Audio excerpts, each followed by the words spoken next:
जय श्रीमन नारायण। ए पर जे टिप्पणी हम करे जा रहल बा रामानुजदास श्रीमान गट्टू वेणुगोपाल स्वामी जी के द्वारा दिहल गयल बा। अध्याय 5 कर्म संन्यास योग श्लोक 14। न कर्तृत्वं न कर्माणि लोकस्य सृजति प्रभुः न कर्मफल संयोगं स्वभावस्तु प्रवर्तते।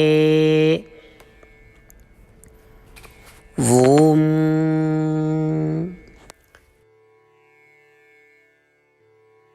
गीताचार्य श्री कृष्ण परमात्मा अर्जुन समेत हमनी सबके कर्म संन्यास योग सिखा रहल बानी। परमात्मा कह रहल बाड़े कि अर्जुन आत्मा शुद्ध बा, लेकिन ई देह में आत्मा का लगे आ गयल बा। पिछला कर्म के चलते ऐसन होला, लेकिन जेकरा कौनो साफ समझ नहीं के ऊ सोचेला कि शरीर आत्मा है। काहे कि कबो ऐसन ना रहे कि आत्मा के अस्तित्व शरीर के बिना रहे। अगर कौनो स्टील की छड़ आग में जर जाला ता स्टील की छड़ लाल हो जाला आ आग जैसन लौकेला, औरी कौनो के लगेला कि ई आग है। अब हमनी के स्टील की छड़ की पहचान नहीं कर सकत। ई करे जेकरा में साफ समझ के कमी बा ऊ लोग शरीर के आत्मा के समझेला और ऊ शरीर के ओर से कहल गयल सब कार्य के आत्मा से जोड़ देवेले। लेकिन असलियत में आत्मा के शरीर के कहल कर्म से कौनो संबंध नहीं के आ ओ कर्म के परिणाम से ओकरा कौनो संबंध नहीं के। ई सब काम के करे के ई पूरा प्रक्रिया शरीर, प्रकृति और पिछला कर्म के सहयोग से अस्तित्व में आ गयल बा। पिछला कर्म और संस्कार के कारण ई सब देह आत्मा के देवल गयल है और ई सब देह के माध्यम से कर्म करल जा रहल बा। ई तरह श्री कृष्ण परमात्मा हमनी के आत्मा के पवित्रता के बारे में समझावत बाड़े। श्री कृष्ण परमात्मा के शिक्षा के ध्यान करत आ आपन पवित्रता के याद करत जौन आत्मा बा हमनी के सब केहू श्री कृष्ण परमात्मा के वचन के जैसे जैसे आवेला दोहरावे के चाहिए। न कर्तृत्वं न कर्माणि लोकस्य सृजति प्रभुः न कर्मफल संयोगं स्वभावस्तु प्रवर्तते। श्रीमद् भगवत गीता का पूरा सार श्री कृष्ण परमात्मा ने अध्याय 18वें के श्लोक 65 से 70 में 8 काम करे खातिर दिले बाड़े। श्री कृष्ण कहले हम ओ लोगन से प्रेम करनी जो लोग इन 8 बातन के मान तारे। हम ओ भक्तन के हर तरह से रक्षा करब। श्री कृष्ण परमात्मा के द्वारा बोलल गईल संपूर्ण भगवत गीता सुनला के बाद अर्जुन कहले करिष्ये वचनम त्वा, जेके मतलब बा कृष्ण मैं वही करब जौन आप कही। यही कारण बा श्री कृष्ण अर्जुन के हर तरह के सफलता आ विजय प्रदान करेले। आई परमात्मा के आपन व्रत देई कि हमनी के ये 8 गौ कर्म के पालन करी जा। ई वचन परमात्मा के देवे से बड़न कौनो पूजा तपस्या यज्ञ नहीं। हम 8 प्रण कहब जौन हमनी के करे के चाहिए।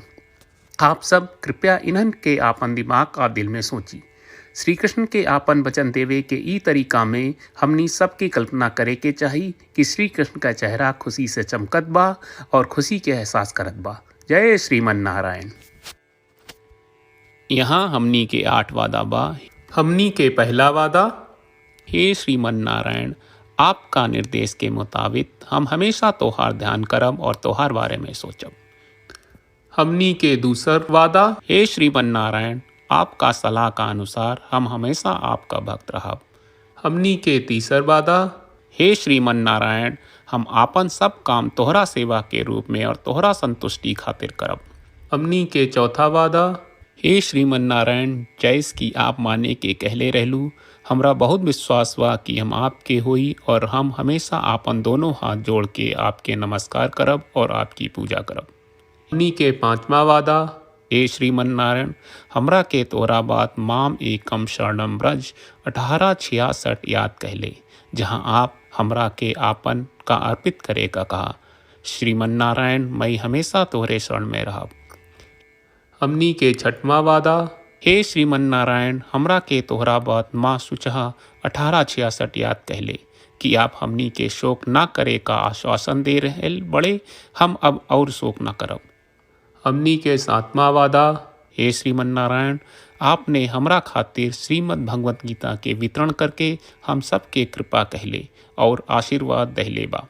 हम वादा करत बानी कि रोजाना कम से कम एक श्लोक पढ़ब या सुनब। हमनी के 8वां वादा, हे श्रीमन नारायण, आप गीता के पूरा मानवता तक ले गयलू। हम गीता में आपके दिव्य वचन के उन भक्तन तक पहुँचावे के प्रयास करब जे गीता से अपरिचित बा। हे श्रीमन नारायण, हम उई करब जौन तू करे का कहब। हम ऐसन व्यवहार करब जैसन आप चाहत बानी और हम खाली आपका खातिर काम करब। श्रीमन नारायण के रोज आपन वचन देहल कि हम ओइस करब जैस आप कहत बानी, ई अपने आप में बड़न पूजा बा।